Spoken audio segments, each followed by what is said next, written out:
अस्सलाम वालेकुम स्टूडेंट्स। आज का जो हमारा टॉपिक है वो है न्यूक्लिक एसिड। न्यूक्लिक एसिड का मतलब डीएनए और आरएनए। बेटा ये बहुत इंपॉर्टेंट टॉपिक है। हम न्यूक्लिक एसिड के बारे में सबसे पहले देखेंगे उसकी डेफिनेशन, फिर उसको कैसे आइसोलेट किया गया। आइसोलेशन के बाद हम देखेंगे कि न्यूक्लिक एसिड किन किन चीज़ों से बना होता है। हम फिर उसके बाद टाइप्स ऑफ न्यूक्लिक एसिड और फिर एक न्यूक्लियोटाइड और न्यूक्लियोसाइड में डिफरेंस भी देखेंगे। फिर उसके जो सब यूनिट्स हैं, उनके जो पार्ट्स हैं, उनको भी हम डिस्कस करेंगे। बेटे ये आज बेसिक हमारा टॉपिक है इंट्रोडक्शन टू न्यूक्लिक एसिड।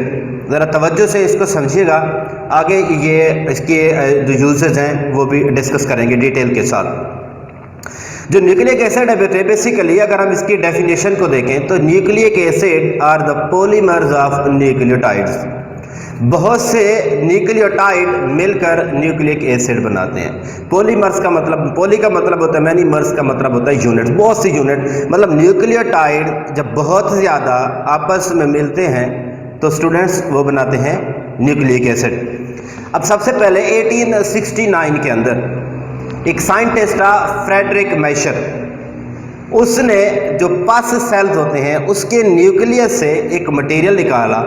उस मटेरियल को उसने नाम दिया न्यूक्लियन का।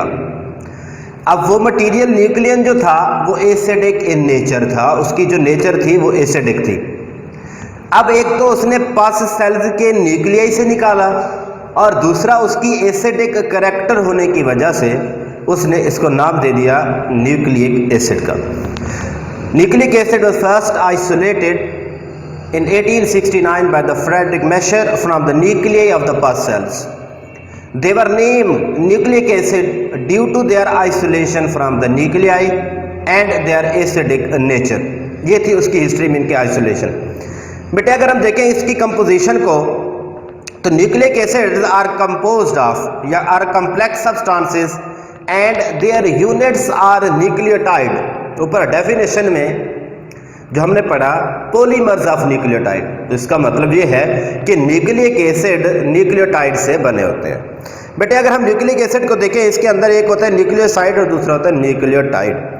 अब जो न्यूक्लियोसाइड होता है ये एक ऐसा कंपाउंड है जो बनता है नाइट्रोजनस बेसिस और पेंटोज शुगर के आपस में मिलने से।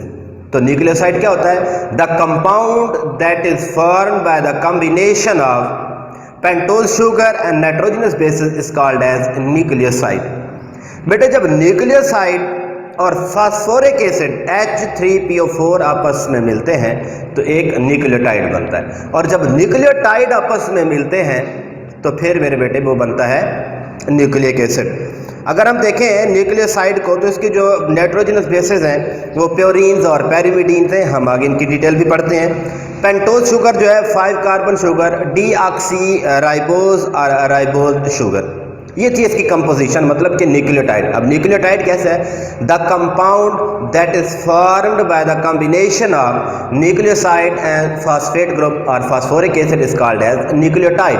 अब न्यूक्लियोटाइड मिलकर क्या बनाते हैं बेटे? न्यूक्लिक एसिड बनाते हैं। अब उसके बाद है टाइप्स ऑफ न्यूक्लिक एसिड। अब न्यूक्लिक एसिड की दो मेजर टाइप्स हैं, एक है बेटे डीएनए और दूसरा है आरएनए। आपने इनके नाम सुने हुए हैं, DNA deoxy ribo nucleic acid, और उसके बाद है आरएनए राइबो न्यूक्लिक एसिड। अब जो डीएनए है ये क्रोमोसोम्स के अंदर मौजूद होता है, also in less amount in the mitochondria and chloroplast. DNA बेटे क्रोमोसोम्स के अंदर होता है बहुत कम मिकदार के अंदर, ये क्लोरोप्लास्ट और माइटोकॉन्ड्रिया के अंदर भी मौजूद होता है।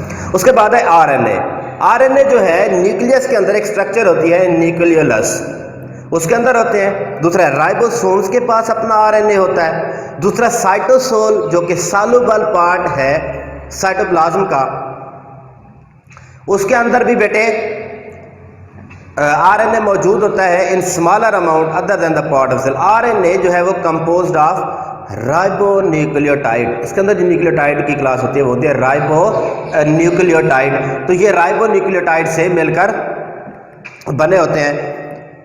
तो ये था आरएनए की और सॉरी न्यूक्लिक एसिड की टाइप्स, जिसके अंदर डीएनए और आरएनए दो टाइप्स हैं इसकी। डीएनए क्रोमोसोम्स, माइटोकॉन्ड्रिया और क्लोरोप्लास्ट के अंदर पाया जाता है, आरएनए जो है वो न्यूक्लियोलस, राइबोसोम्स, साइटोप्लाज्म के अंदर पाया जाता है। उसके बाद जो दूसरा बेटे वो है, हमने सब यूनिट्स ऑफ द न्यूक्लियोटाइड्स, हमने कहा कि न्यूक्लिक एसिड मुख्तलिफ या बहुत ज़्यादा न्यूक्लियोटाइड से बना होता है। सो न्यूक्लियोटाइड किस चीज़ से बना होता है, क्वेश्चन यहाँ पे ये है। सब यूनिट्स ऑफ न्यूक्लियोटाइड या फिर पार्ट्स ऑफ न्यूक्लियोटाइड, बात एक ही है। न्यूक्लियोटाइड जो बेटे वो 3 पार्ट से या 3 सब यूनिट्स के ऊपर मुश्तमिल होता है। एक है स्टूडेंट इसके अंदर पेंटोज शुगर, 5 कार्बन वाले मोनोसेक्राइड्स जो है बेटे पेंटोज शुगर। दूसरा नाइट्रोजन कंटेनिंग बेसिस, ऐसी बेसिस जिसके अंदर नाइट्रोजन मौजूद हो। तीसरा बेटे फास्फोरिक एसिड H3PO4। ये 3 पार्ट्स हैं या जिनको हम सब यूनिट्स भी कहते हैं। हम इनको वन बाय वन डिस्कस करेंगे। पेंटोज शुगर जो है ये 2 किस्म की होती है, एक होती है राइबोज और दूसरी होती है डीऑक्सीराइबोज। अब जो राइबोज शुगर है मेरे बेटे वो मौजूद होती है आरएनए के अंदर। It is present in the ribonucleotide. Ribonucleotide किसके अंदर होते हैं, आरएनए के अंदर।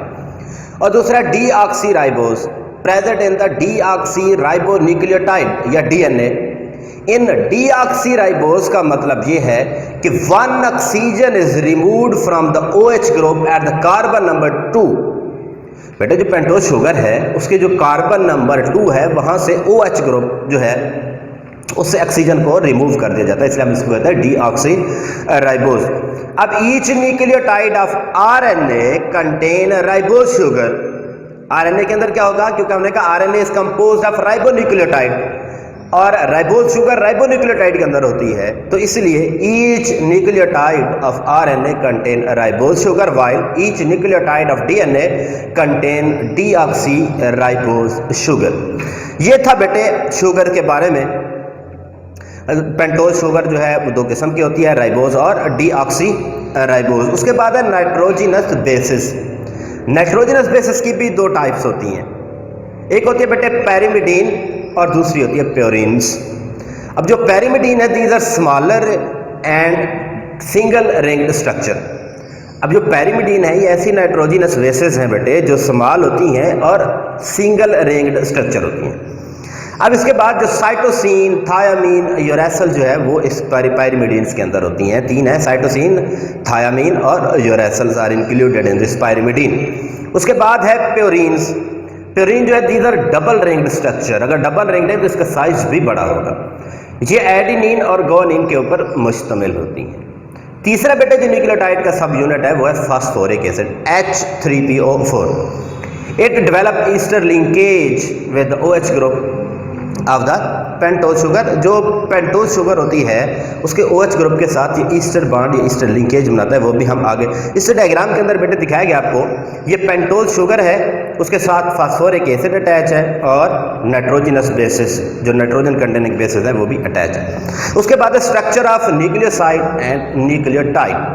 The compound that is formed by the combination of base and the pentose sugar is called as the nucleoside। मैंने पहले भी आपको इंट्रोडक्शन में बताया कि जब नाइट्रोजनस बेसिस और पेंटोज शुगर आपस में मिलती हैं तो इसको हम कहते हैं न्यूक्लियोसाइड। अब इसी न्यूक्लियोसाइड के साथ जब फास्फोरिक एसिड कंबाइन हो जाता है तो दैट इज कॉल्ड न्यूक्लियोटाइड। अब फास्फोडाइस्टर बॉन्ड जो है, अगर हम देखें एक टिपिकल न्यूक्लियोटाइड के अंदर जो नाइट्रोजनस बेसिस होती हैं वो पेंटोज शुगर के कार्बन नंबर 1 के ऊपर अटैच होती हैं। In a typical nucleotide the nitrogenous bases is attached to the position number 1 of the pentose sugar while phosphoric acid attach with the carbon at the position number 3 of the pentose sugar in front। अब जो pentose sugar है उसके front side के ऊपर phosphoric acid carbon number 3 के ऊपर होगा और बैक साइड के ऊपर वो जो पेंटोज शुगर है उसके कार्बन नंबर 5 के ऊपर अटैच होगा। अब as the phosphate form a double ester bond with the pentose sugar the linkage is known as phosphodiester linkage. अब जो इसमें एटीपी जो है बहुत इंपॉर्टेंट न्यूक्लियोटाइड है जो कि एनर्जी करेंसी ऑफ सेल के तौर पर यूज होता है। ATP is important nucleotide that is used in the energy currency in the cells. इसमें एटीपी में दिखाया हुआ बेटे देखिए राइबोज जो है जो कि 5 कार्बन पेंटोज शुगर है, इसके साथ एडेनिन ये नाइट्रोजन कंटेनिंग बेस है भी अटैच है और उसके बाद जो फास्फेट ग्रुप 3 आपको नजर आ रहे हैं ब्लू कलर में हाई एनर्जी बॉन्ड होते हैं, इनकी वजह से हम ATP को एनर्जी करेंसी ऑफ सेल कहते हैं। अब यहाँ पे एक चीज़ नोट करें बेटे, कार्बन नंबर 1 के ऊपर एडेनिन जो कि न्यूक्लियोटाइड है, फास्फोरिक ग्रुप जो है वो कार्बन नंबर 3 के ऊपर अटैच है। अब अगर हम इस राइबोज और एडेनिन के साथ सिंगल फास्फेट ग्रुप अटैच करेंगे तो वो होगा AMP, एडिनोसिन मोनोफास्फेट। एरो लिखा हुआ है कि एडेनिन राइबोज और एक फास्फेट ग्रुप होगा तो AMP, एडिनोसिन मोनोफास्फेट। अगर 2 फास्फेट होंगे, दूसरा जो है उसमें ADP, और अगर 3 फास्फेट होंगे तो एडिनोसिन ट्राईफास्फेट। तो ये जो हाई एनर्जी बॉन्ड होते हैं फास्फेट और फास्फेट के दरमियान, ये energy high energy yielding bond होते हैं। जब ये बॉन्ड टूटते हैं तो एनर्जी रिलीज होती है। इन बॉन्ड्स की वजह से हम कहते हैं कि ATP is used as energy currency of the cell, तो इसलिए ये एक इंपॉर्टेंट न्यूक्लियोटाइड है। उसके बाद अब बेटे हमने इसमें न्यूक्लियोटाइड और न्यूक्लियोसाइड में थोड़ा सा डिफरेंस ड्रॉ किया है। बहुत इंपॉर्टेंट शॉर्ट क्वेश्चन है, differentiate between the nucleotide and nucleoside. Nucleotide मैंने आपको बताया कि जब न्यूक्लियोसाइड और फास्फोरिक एसिड जब फास्फेट ग्रुप आपस में मिलते हैं तो एक न्यूक्लियोटाइड बनता है। जो न्यूक्लियोसाइड है उसके अंदर नाइट्रोजनस बेसिस और पेंटोज शुगर सिर्फ मिलते हैं तो एक न्यूक्लियोसाइड बनता है। अब जो न्यूक्लियोटाइड है द बेसिक यूनिट और the building block of the nucleic acid, चाहे वो DNA हो या RNA हो, उसका बिल्डिंग ब्लॉक न्यूक्लियोटाइड है। इट इज नॉट, जो nucleoside that is not the building block of the nucleic acid, चाहे वो DNA हो या RNA हो। अब जो न्यूक्लियोटाइड के एग्जांपल है उसमें ATP, ADP, AMP, GTP हैं, गुआनिन, ट्राईफॉस्फेट। और उसके बाद एग्जांपल में जो न्यूक्लियोसाइड के हैं वो एडिनोसिन, गुआनोसिन एंड थायामीन। नीचे डायग्राम्स भी मैंने ड्रॉ की हुई हैं स्लाइड्स के अंदर। न्यूक्लियोसाइड में देखें सिर्फ बेस और पेंटोज शुगर है, और न्यूक्लियोटाइड की डायग्राम में देखें base plus sugar plus phosphate. तो ये है इसमें न्यूक्लियोसाइड और इसमें मेजर डिफरेंस। ये था बेटे आज का हमारा टॉपिक। मैं दफ़ा दोबारा रिकॉल करवा देता हूँ कि आज हमने पढ़ा कि न्यूक्लिक एसिड, DNA और RNA को कलेक्टिवली हम न्यूक्लिक एसिड कहते हैं। 1869 के अंदर फ्रेडरिक मेशर था, उसने पस सेल्स के न्यूक्लियाई से एक मटेरियल रिमूव किया, और वो जो मटेरियल था वो एसिडिक इन नेचर था। Due to acidic in nature and its isolation from the nucleus of the pus cell, they were named as nucleic acid. फिर न्यूक्लिक एसिड जो है बेटे, हमने इसकी जब डेफिनेशंस में देखा, these are the polymers of the nucleotide. ये न्यूक्लियोटाइड्स के पॉलीमर्स हैं। न्यूक्लियोटाइड के अगर पॉलीमर्स हैं तो हम इसकी कंपोजिशन को देखें तो इसका मतलब ये है कि ये न्यूक्लियोटाइड से बने होते हैं।